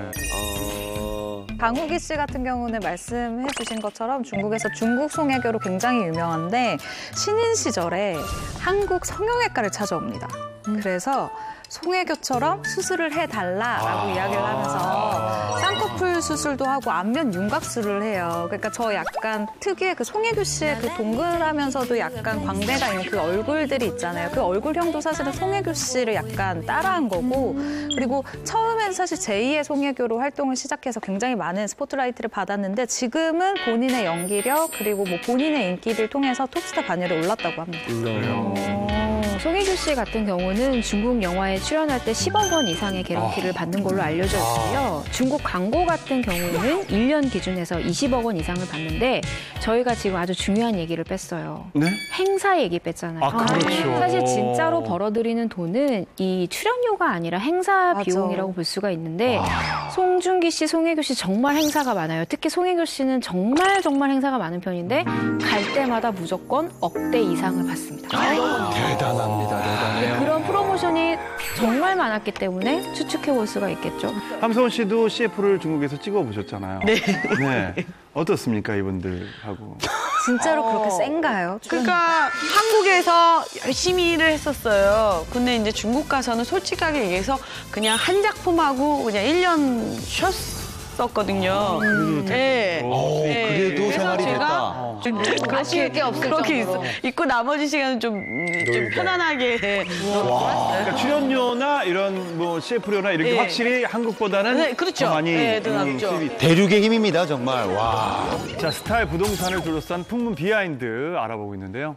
최근 송중기 씨와 송혜교 씨처럼 부동산과 관련된 소식이 보도되면서 화제가 된 스타가 있습니다. 배우 이시영 씨인데요. 어떤 내용입니까? 지난 4월 14일에 이제 배우 이시영 씨가 성수동에 있는 건물을 43억 원에 매각을 했다는 기사가 알려지면서 화제가 됐어요, 사실. 알아보니까 이시영 씨가 4년 전인 2016년도에 성수동에 4층짜리 건물을 약 23억 원에 매입을 합니다. 그리고 최근에 43억 원, 그러니까 약 시세 차익 20억이 넘는 금액을 가진 거죠. 4년 만에 그럼 시세 차익만 20억이라는 거. 대단합니다. 예. 소장님 이 정도면은 굉장히 성공적인 투자죠. 네. 그리고 이때 부동산 관계자분들이랑 저도 요때쯤에 그 방송을 몇 개를 했었는데 이 당시에 방송에 나왔었던 부동산 관계자분들이 다들 하는 얘기가 성수동 사야 된다. 여기는 무조건 오른다라고 아예 콕 집어준 동네이기도 하고 그리고 이 관계자들이 그래서 내가 요즘 상담을 하는 연예인들에게 무조건 여기 낡은 건물을 무조건 사라고 한다라고 했었던 건물이 이런 건물들이었어요. 그래요. 예. 저도 그 당시에 부동산 프로그램을 사셨나요? 했었고. 사셨나요, 그리고 성수동에? 아니요, 그 전문가께서 예. 그때 왜 나를 안 믿었냐고. 날 가만히 놔뒀냐고. 왜 그랬냐고. 빌들 볶았어야지. 사라고. 그때 왜냐면 제가 이제 책 그 인사말을 써드렸었거든요. 그분이 뭐 21쇄가 나갔다고 하더라고요. 그러니까 얼마나 이 시대에 얼마나 많이 나간 거예요. 형님 인사말 덕분에 너무 책은 잘 되고 그러는데 왜 형님 그 당시에 제 말 안 들으셨어요를 너무 하길래 끊어버렸습니다. 그러게 왜 안 너무 약이 들었어요? 오더라고요. 실제로 금매로 부동산을 내놓았는데 건물이 팔리지 않아서 걱정인 스타들도 있다고 합니다. 어떤 분인가요? 누굴까요? 네, 바로 빅뱅의 멤버 대성 씨입니다. 정말 걱정 없어 보이는 대성 씨. 일단 이 대성 씨 같은 경우는 지난 2017년 11월에 강남구 압구정동에 있는 지하 2층, 지상으로 8층짜리 건물을 310억 원에 매입을 했습니다. 근데 이 매입을 했을 당시만 해도 일단 이 건물 위치가 올림픽대로를 타기도 좋고 외곽으로 나가기도 굉장히 편한 곳이어가지고 굉장히 좀 좋은 부동산 투자를 했다라고 부동산 쪽에서도 이야기를 했었어요. 그렇다 보니까 대성 씨 입장에서도 이게 아무래도 수익적으로 좀 안정적으로 느껴졌겠죠. 그런데 지난해 7월에 일이 터지고 맙니다. 대성 씨 소유의 빌딩에서 불법 유흥업소가 운영 중이다라는 사실이 알려지게 되면서 논란이 한 차례 굉장히 크게 일었었잖아요. 그래서 이 건물을 빨리 처분을 좀 하고 싶어서인지 대성 씨의 자산관리사가 은밀히 금매의 움직임을 보이고 있다고 합니다. 그런데 말이죠. 그 대성 씨 건물에서 그런 정황이 포착된 거지 대성 씨가 연관됐다는 건 아니잖아요. 정확하게 이걸 짚고 넘어가야 될 것 같아요. 맞아요. 일단 결론부터 말씀드리면은 여러 가지 의혹에 대해서 대성 씨는 무혐의 처분을 받았고요. 좀 더 디테일하게 들어가 볼게요. 대성 씨의 건물에서 이 무허가 유흥주점 운영 및 접대, 알선 행위와 성매매 알선 정황이 포착이 됐는데 경찰이 대성 씨한테 이 방조죄에 대해서 여러 가지 조사를 벌였는데 입건할 만한 증거 자료를 발견하지 못했다는 이유로 무혐의 처분을 내린 겁니다. 그럼 현재 해당 건물에서 영업 중이던 그 불법 유흥업소는 어떻게 됐나요? 네, 당시 수사가 진행이 되면서 이 불법 업소들은 이미 폐업 절차를 밟은 상황이고요. 이 유흥업소들이 지하 1층부터 5층에서 8층까지 있었는데 지난해 11월 전부 다 철거가 된 상태입니다. 그런데 이곳이 사실 노른자 땅이고 유동인구가 정말 많은 곳임에도 불구하고 이러한 논란이 있었기 때문에 임대도 안 되고 매각도 잘 안 되고 있다는 것이죠.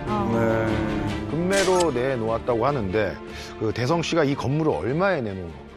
현재 이 해당 건물을 약 400억 원 정도에 내놓았다라고 해요. 그런데 부동산 관계자의 말에 따르면 아무래도 좀 인기가 있는 지역이다 보니까 사실은 이 건물이 약 430억 정도의 가치를 가지고 있는데 금매로 처분을 하다 보니 이걸 30 정도는 다운시켜서 400억 정도에 내놓은 것이 아니겠느냐라고 이야기를 하고 있거든요. 그래서 만약에 대성 씨가 원하는 이 400억 원의 거래가 성사가 된다면 대성 씨에게 약 50억 원 정도의 시세 차익이 생기는 셈이라고 합니다.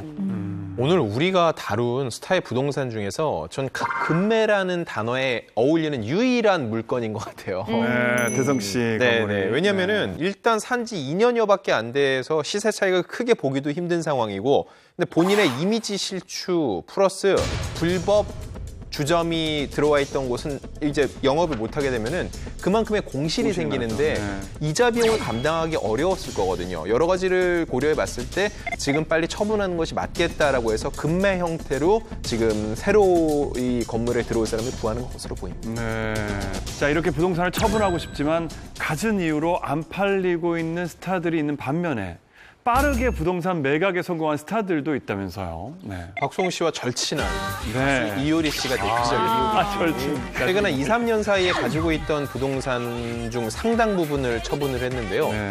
예를 들어서 2009년에 강남구 삼성동에서 분양받았던 고급 주상복합 아파트를 굉장히 좋은 가격에 또 매각을 했는데 이걸 산 사람이 바로 카라 출신 박규리 씨입니다. 21억 원에 판 것으로 알고 있고요. 그리고 2018년 7월에는요. 제2채널의 효린의 민박을 통해서 공개됐던 제주도의 그 원래 신혼집이었죠. 진짜 신혼집. 여기도 14억 3천만 원 정도에 매각이 돼 있습니다. 네. 제주도 신혼집은 워낙 유명했던 게 그 효린의 민박 방송 나가고 나서 정말 생각보다 많은 사람들이 뭐 그냥 집으로 찾아와서 배를 누르기도 하고 정말 뭐 왜 문을 안 열어주냐 오히려 뻔뻔하게 그렇게 조금 민폐를 끼치는 분들이 많았다고 하더라고요. 진짜. 관광지처럼 막 들르고. 듣기로는 이제 이상순 이효리 씨 부부가 거기가 이제 신혼집이니까 한 땀 한 땀 정성 들여서 가꾼 걸로 제가 알고 있는데 그런 신혼집을 매각하기가 참 쉽지 않았을 거예요. 예. 근데 두 사람은 그럼 제주도에 집을 팔고 서울로 올라오신 건가요? 뭐 이효리 씨 부부는 이제 뭐 에어룩을 떠나서 이제 조천읍으로 이사 갔다라는 제보가 들리고 있어요. 계속해서 제주도에서 생활을 하는 걸로 좀 전해지고 있습니다. 네. 아, 그러면 제주도에서 생활하면서 서울에 있는 집들을 네네. 또 매각을 한 거군요. 예, 그런데 또 매각한 부동산이 있다고 하던데 맞나요?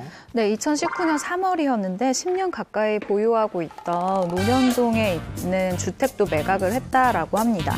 이 논현동 주택 같은 경우는 102평 규모인데 지하로 1층, 지상으로 2층짜리 단독주택이었어요. 이걸 매각할 때 약 38억 원 정도의 매각을 한 걸로 기억을 하고 있거든요. 그런데 부동산 관계자 말에 따르면 이 논현동 주택의 경우에는 좀 당시 시세가 약 51억 정도였다고 해요. 그래서 51억짜리를 38억에 팔았다라고 하면은 사실 그냥 보통 흔히 얘기할 때 금매구나라고 이야기할 수 있는 거죠. 근데 이효리 씨한테 무슨 일이 있었던 거예요? 왜 갑자기 가지고 있던 모든 부동산을 처리를 했을까요? 이거는 돈이 필요하거나 아니면 다른 데 투자하고 싶거나 이런 경우가 있거든요. 더 좋은 투자처가 있을 그렇지. 때 이제 금매로, 그러니까 돈이 있으신 분도 가끔가다 돈을 갑자기 융통하고 싶을 때 정말 자기가 딱 봤을 때 확실한 투자처가 보이면 바로 이제 돈을 이제 금매로 해서 돈을 융통하셔서 투자를 딱 하게 되는 거죠.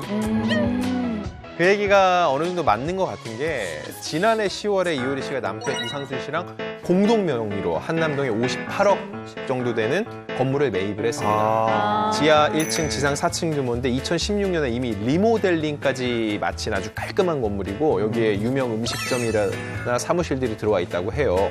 임대차 명세를 보면은 보증금이 2억에 월 임대료가 약 1,500만 원 정도 들어오는데 매입금 대비 수익률 연 3% 이상. 네, 네. 근데 사실 이효리 씨가 지금까지 가지고 있었고 팔았었던 것들이 대부분 주거 목적이 굉장히 강한 성격이 있잖아요. 그런데 이번에 매입을 한 거는 빌딩이란 말이죠. 그러니까 투자 목적으로 매입을 했다라고 사실 이 부분에서 우리가 알 수가 있는 거고 부동산 관계자들 역시도 이효리 씨의 이 빌딩 매입이 굉장히 슬기로운 전략이었다라고 평가를 합니다. 네. 전 세계를 공포에 휩싸이게 한 코로나19. 사망자가 10만 명을 넘어서며 날이 갈수록 심각한 상황이 계속되고 있는데요. 10만여 명. 와, 어마무지한 거예요, 진짜. 네. 와. 사태가 심각해지자 해외에 나갔던 스타들 또한 연이어 귀국하고 있는 상황. 프랑스 파리에서 열린 패션위크 행사에 초청을 받아 참석했던 엄정화 씨는 행사 종료와 동시에 귀국, 자택에서 자가격리에 돌입했다는 소식을 전했고 지난 3월 24일 콜롬비아에서 영화 보고타를 촬영 중이던 배우 송중기, 이희준 씨도 귀국과 동시에 2주간 자가격리했는데요. 현재 두 사람은 자택에서 휴식기를 가지며 계속해서 주의하고 있는 것으로 알려졌습니다. 한편 할리우드 진출로 많은 영화 팬들의 기대를 한몸에 받았던 배우 마동석 씨가 코로나19로 모든 작업이 올스톱됐다는 소식이 전해져 안타까움을 자아냈는데요. 코로나19로 전 세계인이 어려움을 겪고 있는 지금 해외에 있는 스타들은 어떻게 지내고 있을지 풍문으로 드로쇼에서 긴급 점검에 나섰습니다. 자, 코로나19 상황이 전 세계적으로 심각합니다. 안 그래도 연일 전해지는 해외 소식 뉴스로 접하면서 해외에 있는 연예계 동료들이 걱정이 됐었는데요. 미국에 거주 중인 것으로 유명한 서민정 씨, 네, 그리고 또 김민 씨, 현재 뉴욕에 있다는 윤종신 씨를 비롯해서 또 베트남에서 활약 중인 우리 자랑스러운 박항서 감독님, 또 독일 남편과 결혼해서 생활하고 계신 진서연 씨 등등 떠오르는 분들이 굉장히 많습니다.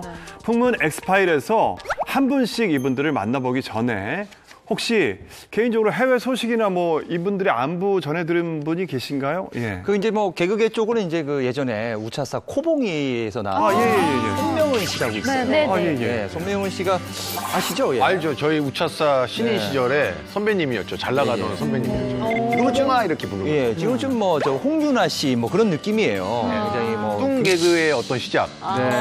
지금 이제 호주에 계신데 남편이 이제 호주 유학 전문 기업 대표여서 결혼해서 이민을 가셨어요. 한국에 왔다 갔다 이제 하면서 호주에서 이제 아이 낳고 살고 있는데 호주에서 이제 3월 22일부터 정부가 코로나19 확산을 막기 위해 일반 상점을 폐쇄하는 등 셧다운을 지금 단행하면서 이제 생활이 굉장히 불편해졌다라고 전해지고 있습니다. 그래요. 제 친구 중에도 이제 친한 친구인데 미국 뉴욕에 거주하고 있는 친구가 있거든요. 네. 그 친구 말로는 지금 거의 모든 주가 재난 지역으로 선포돼서 극히 이제 강제적으로 제한을 하기 때문에 한 번 이제 외출할 때가 유일하게 장 볼 때고 진짜 일주일치 장을 한꺼번에 봐가지고 거의 그 장 보는 것도 되게 전쟁하듯이 장을 본다고 하더라고요. 겨우 장을 봐가지고 들어와서 진짜 꼼짝 않고 안 나간다고 하더라고요. 그래요. 못 나가는 거죠. 예.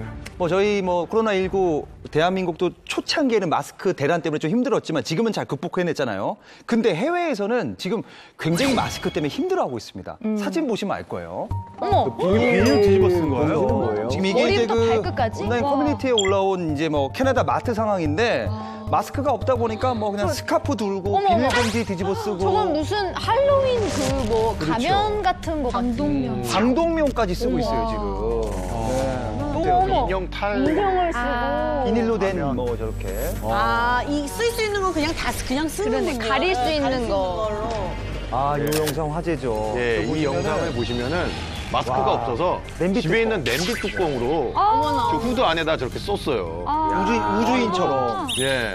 아, 근데 이거는 머리가 좋다. 알죠? 괜찮은데. 보이기도 다 보이면서. 약간 미키마우스 같기도 하고. 비말이 전달 안 되게.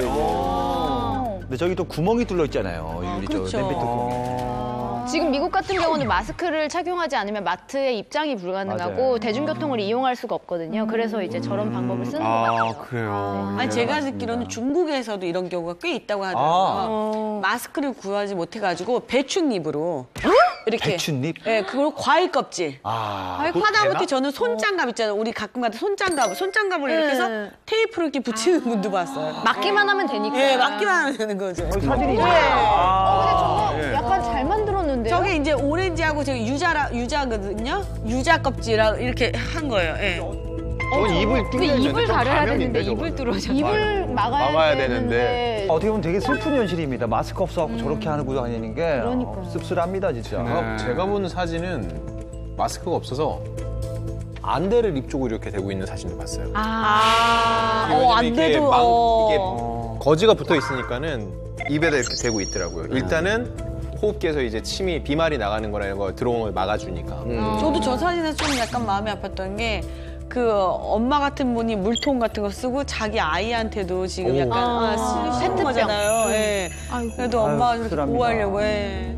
자, 전 세계적으로 코로나19가 심각한 상황이다 보니까 해외에 거주 중인 가족이나 친인척들에게 이게 굉장히 걱정이 커지고 있습니다. 특히나 해외에서 생활 중인 또 스타들의 근황 또한 궁금해하시는 분들이 많은데요. 해외에 거주 중인 스타들의 근황을 준비해 주셨다고 합니다. 수정 기자님. 네, 한국과 지리적으로 가깝지만 하늘길이 막히면서 굉장히 멀어진 곳이 있는데요. 바로 홍콩입니다. 현재 홍콩에서 살고 있는 배우 김정은 씨예요. 예.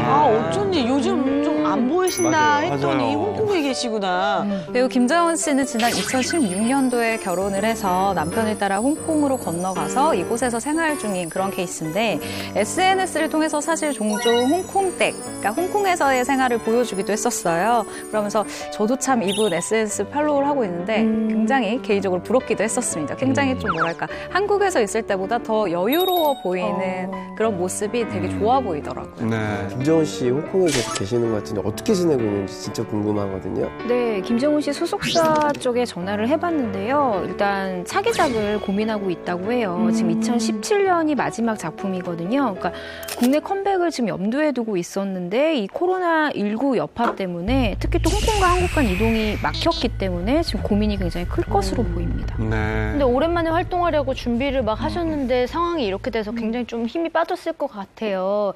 근데 이 김정은 씨도 남편분이 워낙에 또 자상하신 걸로 유명하더라고요. 또 자상해요. 네. 또 여기도 그렇습니다.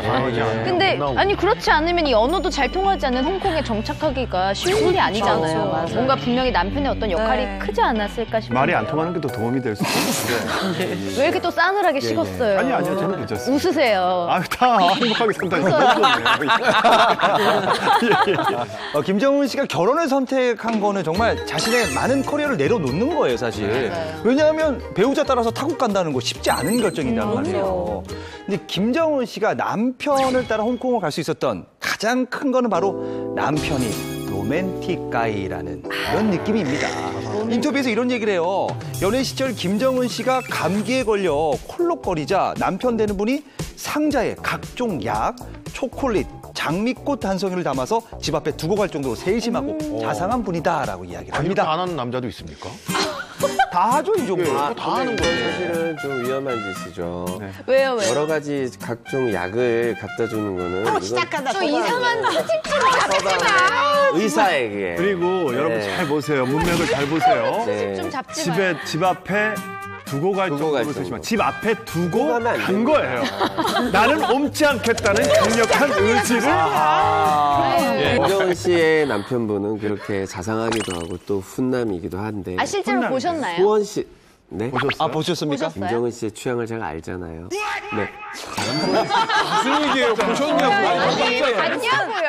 가상 생활에서 좀 나오세요, 이제. 얼굴 아는 척이 그만 좀 안 넣지 하세요. 우리 김정은 씨는 저랑 또 우리 김정은. M본부 탤런트 알겠는데 봤냐고요. 남편을 봤냐고요, 남편을. 전화번호라도 있냐고요. 남편분 결혼식 보셨습니까? 초대 받았냐고. 방송이잖아요. 아니, 그림 그리지 마요. 욕을 합니까? 아니 왜 이렇게 불리하고 욕을 합니까? 분명히 김정은 씨 남편분은 훈남일 것이다. 아, 김정은 씨가 뭐 이런 얘기를 해요. 일단 자신의 남편은 잘생긴 게 아니다라고 얘기하는데 그러면서 배우 신세경 씨를 닮았다. 남편이 네.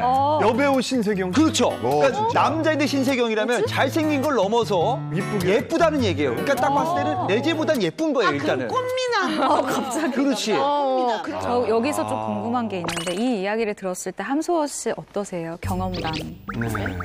지금 싸우게 식었는데. 아니, 초반에 굉장히 달달한 모습 많이 보여주셨어요. 저희 남편은 인간이 아니에요. 뭐예요? 저희 남편은 아이돌이에요. 천상이 아니에요. 아이돌이에요. 아이돌이구나. 처음 봤는데 인간이 아니구나. 아이돌인데. 아니 이런 얘기 들으면 이게 아침에 일어나면은 네. 맞아. 주방에 못 들어오게 한다. 아침에 청소를 이런 얘기 들으면 한다든지. 저희 남편도 저를 주방에 못 들어오게 해요. 왜 맛없대면서? 제발 요리하지 말래요. 아, 요거는 같은 공통점입니다. 예. 다른 의미의 근데 제발 재료 낭비하지 말고. 재료 낭비하지 말고. 네, 김정은 씨는 결혼 전에 인터뷰에서 기자들이랑 만났었는데 저도 이때가 기억이 나는데요. 남편에 대한 질문을 이제 하게 되잖아요, 기자들이. 그러면 굉장히 웃음꽃을 띠면서 이렇게 얘기를 했어요. 이 세상 그 어떤 여자친구보다 진짜 내 친구 같은 느낌이 드는 사람이다라고 얘기를 해서 제가 너무너무 부러웠었던 기억이 나거든요. 그리고 또 남편에 대해서 어떤 비유를 했냐면 되게 뿌리가 깊은 나무 같은 사람이다라고 표현을 했었어요. 그래서 그게 뭐냐라고 얘기를 했더니 이렇게 자기가 힘들 때 기대면 이렇게 기댈 수 있는 사람이기도 하고 자신이 힘들 때 그 사람을 찾아가면 그늘을 만들어줘서 내가 온전히 쉴 수 있게 해주는 사람이다라고 얘기를 했는데 정말 제가 부러움에 치를 떨었던 그런 기억이 나네요. 진짜 부럽네요. 네. 사실 김정은 씨 남편이 뭐 자상하기도 하지만 결혼할 때 화제가 됐던 게 이제 뛰어난 스펙 때문이었거든요. 그럼 스펙까지 만약에 갖췄다면 모든 것이 거의 완벽한 남자 아닌가요? 네. 열애설이 처음 터졌을 때 공개 연애 당시에 사람들이 굉장히 궁금해했었는데 뒤늦게 이제 직업이 밝혀지기도 했었어요. 남편분의 직업은 서울 여의도에 입주해 있는 외국계 금융투자사의 펀드 매니저로 일을 하고 있고 홍콩이랑 서울을 왔다 갔다 하면서 일을 하고 있다라고 취재가 되어져 있습니다. 그리고 남편의 연봉이 10억 원이다라는 사실이 알려지기도 해서 굉장히 많은 화제를 낳기도 했죠. 근데 펀드 매니저 같은 경우에 정말 소수만이 이 전체 보수에서 30-40% 정도의 인셈을 받거든요. 근데 김정은 씨 남편도 그렇다고 하고요.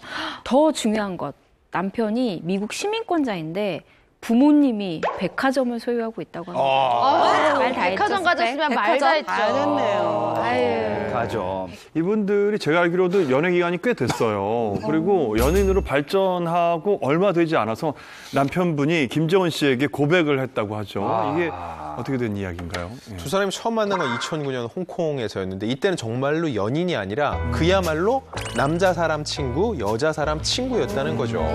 그런데 당시 남편분은 이혼 상태였고 아이도 있었습니다. 그런데 김정은 씨가 워낙 쾌활한 성격이다 보니까는 아이까지도 되게 쉽게 가까이 친해지게 됐다고 하고요. 그러다 보니 어느 순간 두 사람이 친구 관계를 넘어서 남녀 간의 감정을 느끼게 됐고 그 후에 불과 한 달 만에 청혼을 했다. 아, 그래요.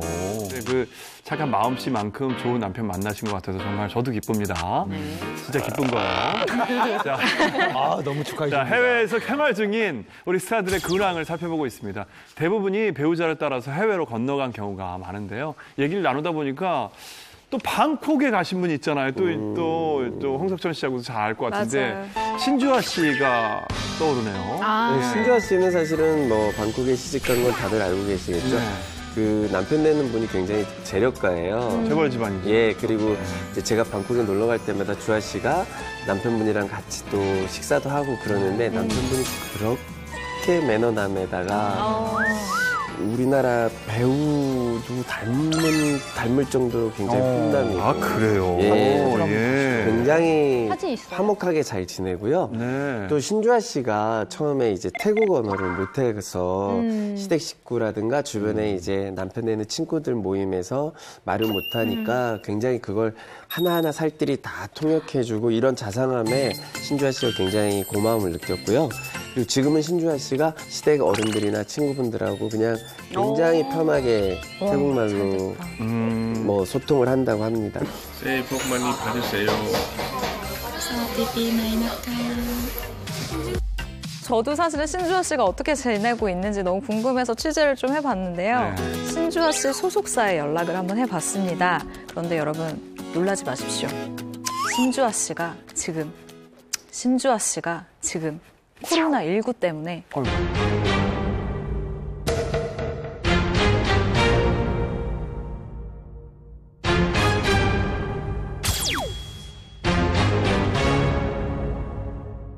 저도 사실은 신주아 씨가 어떻게 지내고 있는지 너무 궁금해서 취재를 좀 해봤는데요. 신주아 씨 소속사에 연락을 한번 해봤습니다. 그런데 여러분 놀라지 마십시오. 신주아 씨가 지금 코로나19 때문에 강제 별거 중이라고. 아, 별거 중이야. 그러니까 별거라는 단어가 되게 센데 결국 코로나19 때문에 남편과 잘 만나고 있지 못한다라고 생각해 주시면 될 것 같아요. 그럼 태국에 계신 게 아니에요? 그렇죠. 소속사에 따르면 이 신주아 씨가 개인 일정 때문에 지난 3월 말에 한국에 입국을 했고요. 현재 한국 집에서 홀로 자가 격리를 하고 있다라고 이야기를 합니다. 그럼 남편분은 한국에 같이 들어온 게 아닌 거네요?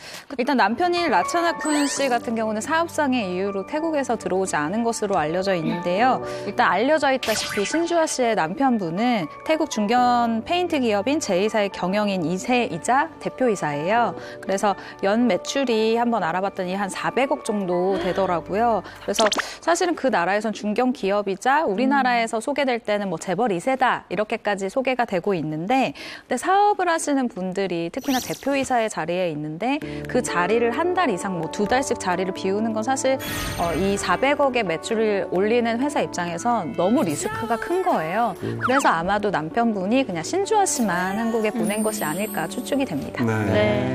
이 코로나19 때문에 생리별을 한 또 다른 스타 커플이 있습니다. 오랜만인 스페인 리그에서 뛰고 있는 축구 선수 기성용 선수. 기성용 선수.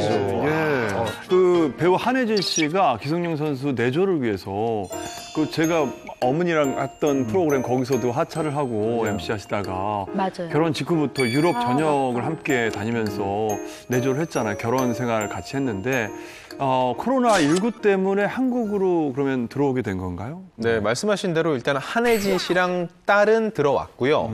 하지만 여전히 기성용 씨는 스페인에 머물고 있습니다. 그래요? 기성용 선수가 현재 소속된 구단이 그 마요르카라는 스페인 구단인데 거기서 지난 3월 30일에 기성용 씨의 그 인터뷰 영상을 메인 화면에 게재를 했거든요. 그 내용을 소개해드리면 스페인의 코로나19 확진자 수가 증폭된 관계로 리그 중단 사태를 맞아 집에서 훈련 중이다. 아내와 딸은 서울에 머무르고 있다. 지금은 한국보다 스페인의 상황이 더욱 심각한 것 같다라는 이런 내용이었습니다. 근데 스페인도 사실은 코로나19로 지금 비상시국이고 리그도 중단됐으면 기성용 선수도 같이 들어오는 게 낫지 않았을까 싶은데 왜 혼자 남은 거죠? 이게 참 미묘한데요. 원래 기성용 선수가 올해 초에 K리그, 국내 리그 복귀를 타진을 했었는데 그게 잘 안 되면서 다시 스페인으로 갔거든요. 근데 계약 기간이 6월 말까지예요. 근데 이 사태가 터지면서 FIFA에서 자유계약 신분의 선수들 계약을 연장하는 방안을 논의 중이거든요. 이게 잘 타진되면은 6월 말이 아니라 기성용 선수가 현지에서 더 뛸 수 있어요. 근데 중요한 건 결국은 올해를 넘기긴 쉽지 않을 것 같은데 그 경우는 계약을 연장하든지 또 다른 구단을 찾아봐야 되기 때문에 그런 여러 가지 상황 속에서 결국은 스페인에서 다음 행보를 지금 찾고 있는 것으로 보입니다. 그렇군요. 지금 뭐 유럽 자체가 위험하기도 하지만 저는 이 이유도 있을 거라고 생각해요. 바로 인종차별 문제인데 요즘에 뭐 동양인이 근처만 가도 좀 눈초리가 따갑고 레스토랑에 들어가면 뭐 주문도 안 받는 경우도 있고 심지어 폭행 사건까지 종종 일어나고 있잖아요.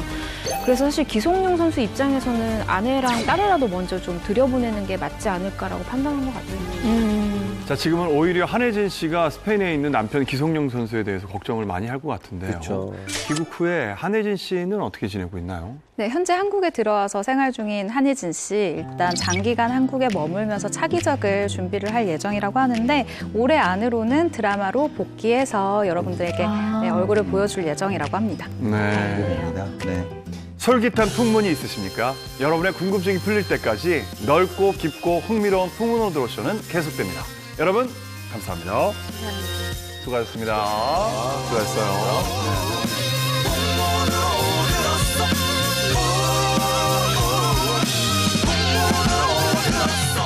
채널 A